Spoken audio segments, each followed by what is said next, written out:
Si je te demande quel est ton pire ennemi, il y a de fortes chances que tu me répondes que tu es ton pire ennemi.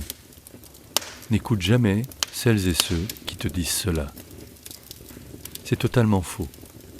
Ce sont des idées reçues, ils te disent cela parce qu'ils l'ont lu ou ils l'ont entendu, mais ils ne l'ont pas vérifié. Tu n'es pas ton pire ennemi. C'est très important de sortir ça de ta représentation mentale.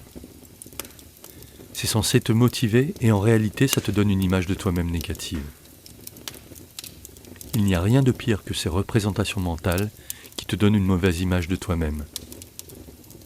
La société le fait suffisamment et toi-même tu le fais probablement trop. Justement, parmi nos pires ennemis, il y a cela, nos fausses croyances.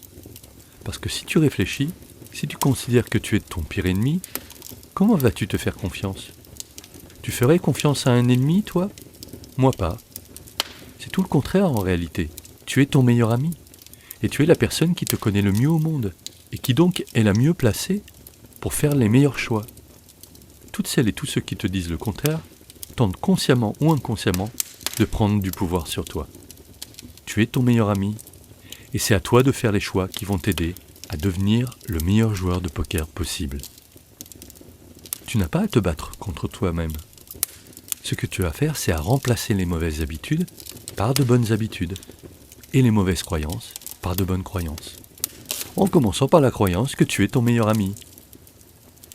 Parce que si tu penses le contraire, je ne vois pas comment tu vas t'aider. Si tu entres dans cette croyance, alors tu sentiras en toi petit à petit cette amitié nécessaire. Et si je dis que cette amitié est nécessaire, c'est pour la raison suivante. Tous les gens qui t'entourent peuvent partir ou mourir, toi tu seras avec toi jusqu'à la fin de tes jours. J'ose même dire que tu pourrais être ta meilleure histoire d'amour. Une histoire d'amour idéale, qui ne se termine jamais et qui meurt avec ta mort. Je n'essaye pas de t'emmener sur un terrain philosophique ou spirituel. Si tu y réfléchis bien, je ne parle que de réalité concrète. Lorsque tu mourras, ta relation à toi-même s'achèvera.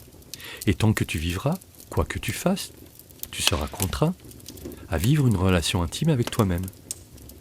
Alors si tu n'as pas déjà commencé, il est temps de faire le premier pas, vers une amitié durable. À la vie, à la mort, comme on dit. Te rends-tu compte si tu pouvais vraiment compter sur toi comme un ami fidèle, fiable et respectueux ? Eh bien c'est possible, mais la décision t'appartient. Mais pourquoi je te raconte tout cela alors que nous sommes dans un podcast de poker ? Parce que je veux t'éviter de perdre du temps à te battre contre toi-même pour conserver toute ton énergie pour te battre contre ce qui t'empêche d'être toi-même. Si ça te parle, et si je t'ai un tout petit peu convaincu, juste après ce podcast, prends le temps de méditer cela. Et je te souhaite un magnifique voyage avec toi-même jusqu'à la fin de tes jours.